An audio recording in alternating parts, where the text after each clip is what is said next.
Welcome back, friends. This is Yvonne Davis, your traveling warrior astrologer, and I am bringing this to you from under the stars.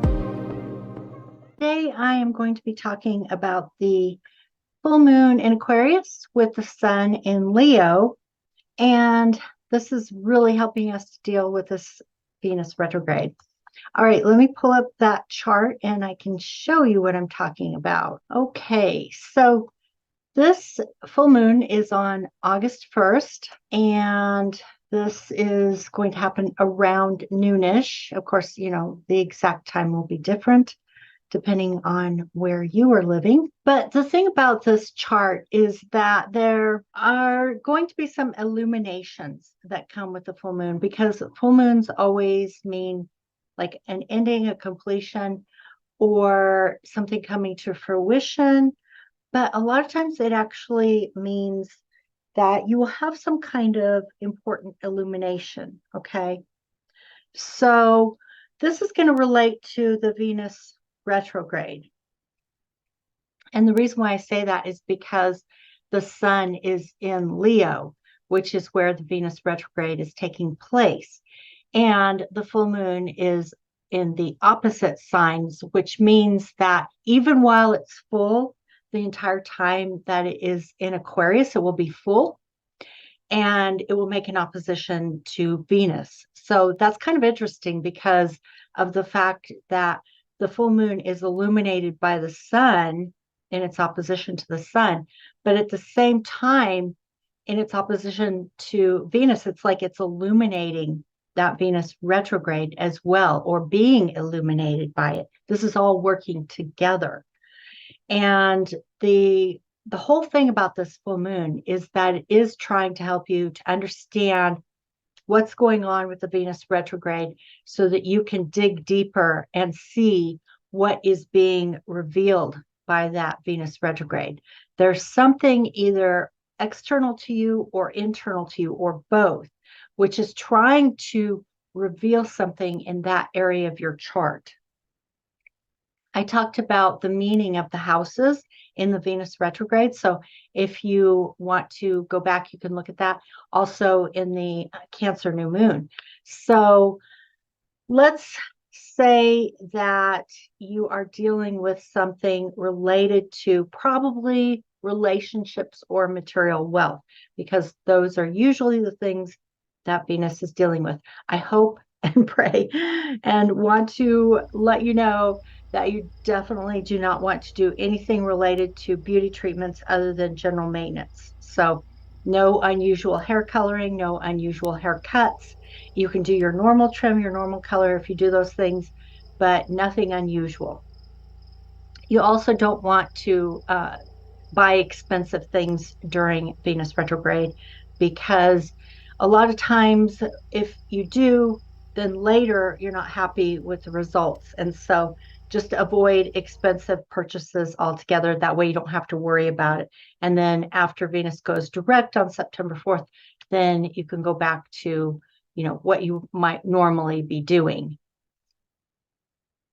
So that is going to be super, super interesting. So keep that in mind around August 1st. Sometimes the full moon can come a little bit early, or up to 4 or 5 days after. So most likely you're going to see this at its peak during the time period when the moon is in Aquarius. Okay, so keep that in mind. Also, just prior to the new moon, it will make a conjunction to Pluto in Capricorn, and that may be part of this because that is a big player in this Venus retrograde in its square to the nodes. All right, so again, look for that huge illumination that's going to help you to understand what the Venus retrograde, the Venus revelation, the Venus reconsideration is all about, and what did you need to learn from that, and how are you going to change it? Now, the other thing that's happening in this chart is that Mercury is opposite Saturn. And when a planet is opposite Saturn, or even in conjunction with Saturn or square to Saturn, Saturn puts on the brakes. And it kind of like, it's this limiting or limitation energy that says, no, you can't do that. You can't go that. You can't go there. We need to bring you down to this harsh, cold reality and tell you what's true. Okay. And I'm not even sure if it's really true, but it will tell you, no, you can't do that. You can't go there. Sorry. We're going to put on the brakes. We're going to put up these limitations. And so you may feel a little bit gloomy and maybe even a little depressed and like, lacking hope, maybe feeling some despair about how you're going to resolve these problems. The one thing I can say is this won't last forever. Okay. This too shall pass. And I also think that if you can learn to embrace these kinds of situations, that's where you're activating your inner warrior, because your inner warrior is not going to give up. In fact, your inner warrior is going to get stronger in the face of these challenges. Now, there is one really good, beneficial, and happy alignment in this chart, which is the Jupiter and Mars trine. Okay. Mars is in Virgo, and that is an earth sign that is very practical and likes to get things done. And Jupiter is in Taurus, which is also an earth sign. And so we're getting this really, really lovely trine between Mars and Jupiter. Mars, the warrior who wants to take action in the earth sign, very practical, is willing to take steps to get the work done, to do what needs to be done to solve these problems. This is where your solution is, okay? In this Mars Jupiter trine. The fact that these are happening in earth signs means that it is being brought down into the earthly plane. You can manifest your solution by using this Mars Jupiter trine in these earth signs, okay? Because it manifests down into physical reality.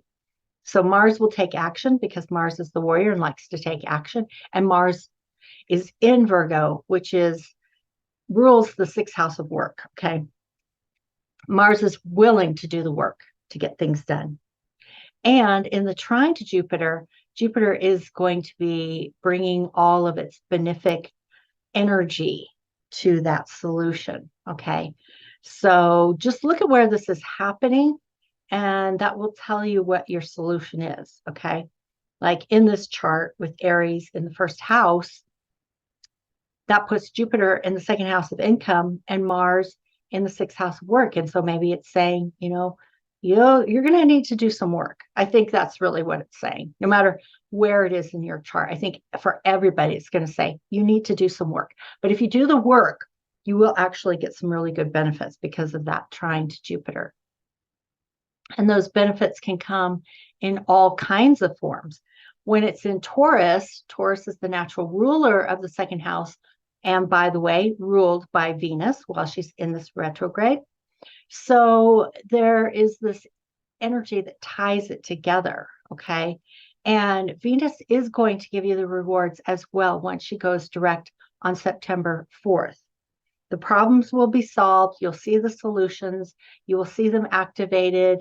And then you will be able to relax, because whatever is causing you stress right now, I can promise you it's not going to last forever. You will find your solution. You will implement it. You will activate your inner warrior, and you will reap the rewards. Okay. I can see that in the chart. I know that it's true. So just stick with it. Like I said, this energy is very much a warrior energy, a warrior goddess energy, because of Venus retrograde in conjunction with Lilith. I can see this warrior goddess energy. And like I said before, that energy is in men as well, not just women. So activate your inner warrior and look for your solution in the Mars Jupiter trine. Get the work done, and you will eventually see the results, even if they're not instantaneously. You will eventually see them. We just need to get through August, basically, get to September 4th, and then things will begin to smooth out. Okay. All right, that's it for now, and I will talk to you later. Bye-bye.